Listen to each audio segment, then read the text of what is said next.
Okay, so I saw Shazam today. I went to the early Fandango screening, and my review for it's both spoiler and spoiler free and spoiler filled will be linked below, so you guys can check that out if you want. But I want to talk to you about why Shazam is a better comic book movie than Captain Marvel. Now, I know that's going to be a little bit of a clickbaity sort of thing, but I do believe that because they open so close together, because of how tied they've been in this whole culture war, I want to tell you why you should go see Shazam and why ultimately it will be revered as a better movie than Captain Marvel. Let's just start off with just the basics. The story. The story of Captain Marvel obviously is Carol Danvers being, controlled by the Kree. There's some spoilers here, by the way. And she's going to, she's comes to terms with her abilities, right? Learns to not have to try to please anybody, and then that's it. That's her story. That's her arc. Well, this story is Billy Batson, who runs away from foster kids or foster homes, trying to find his mother after she abandoned him, and then him not wanting to find a family that's not his mom and rejecting everybody else, and realizing at the end of the day that family is what matters. That family is what's going to save him, and that's what he learns by the end is family. Not like, I don't need to prove myself to you. It's self-worth. Not to say that having self-worth isn't a good thing, but the way that it was portrayed in Captain Marvel was so just bland. Because the difference between Billy Batson and Carol Danvers, and again, this is kind of breaking it down, is Carol Danvers is in no danger at any point in time. Right? I mean, she's basically the Superman version of Marvel characters. Shazam has the powers of Superman, essentially, but he's got his own weaknesses. He goes into human form where he doesn't have bullet immunity. Carol Danvers at every point in time is in no way in danger. If that whole movie, she's never injured. She is never injured at all in that whole movie. So there's really nothing ever at stake for her. There's nothing ever at stake. The Kree don't go and, like really hold her family hostage or do anything that's going to like make her go, oh no, I'm in trouble. Like the whole time that there is a final battle scene in Captain Marvel, Nick Fury and Maria Rambeau have Goose the cat.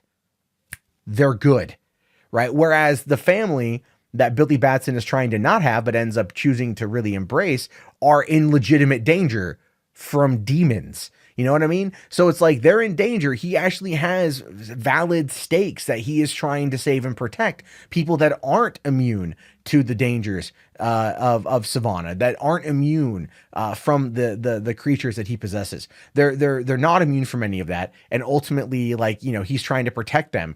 Carol's just like, I need to know who I am. Just again, the character of Billy Batson is a well-defined character with a moment where he actually is at his lowest, essentially. Carol Danvers has none of that. There's no time in that movie where she's ever in any real danger. Whereas almost the entirety of Shazam, Billy Batson is in danger because he's still trying to figure out what he is. And then when Sivana comes around and explains to him, like, listen, I can hurt you. Magic can hurt magic. They can't do shit. I can hurt you.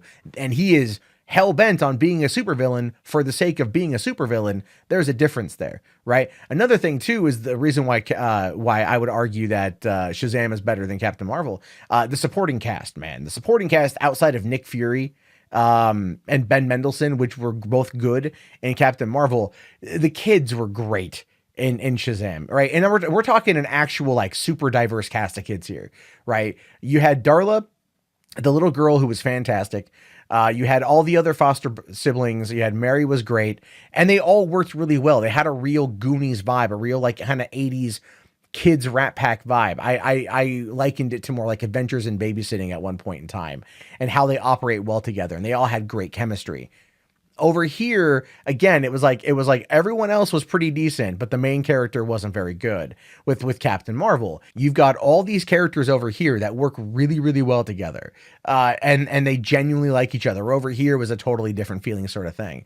I feel like because one was set in bathed in 80s movies, which was obviously Shazam.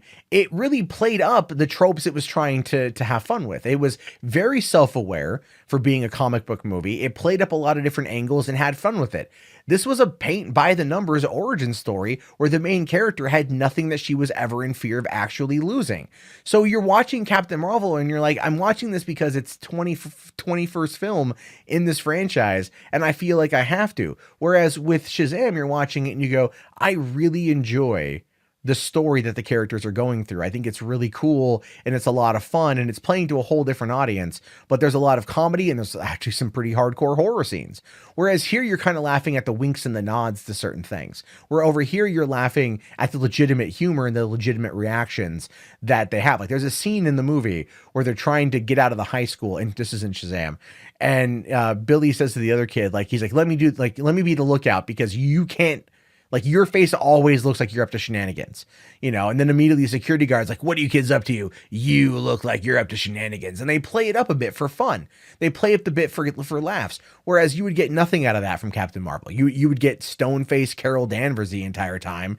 And we're meant to like her. That's the thing with the movie is I don't think they did a good job in Captain Marvel of making Carol Danvers likable. Not one character that's not a bad guy and are associated with the bad guy at all is not an unlikable. All the main cast of the kids and the foster parents are really, really likable characters. The foster mom and foster dad are fantastic, right? Like they convey so much emotion for what they are, for the parts that they're given. They both brought it in a lot of different ways.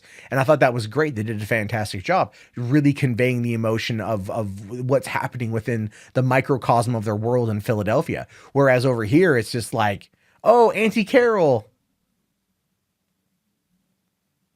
And then the scene where Maria's like, you my best friend. And then it's like, I can't take you seriously when there's Ben Mendelsohn in Skrull makeup right there. It just didn't work out very well for me. Again, like I said, stories were totally different. Like this story was good. This story was paint by the numbers. Not terrible, but it was paint by the numbers. It was. And at the end of the day, Captain Marvel made its money. Captain Marvel made its money. It's going to gross $1 billion. Shazam is looking at a $40 million opening weekend, and that's absolutely tragic.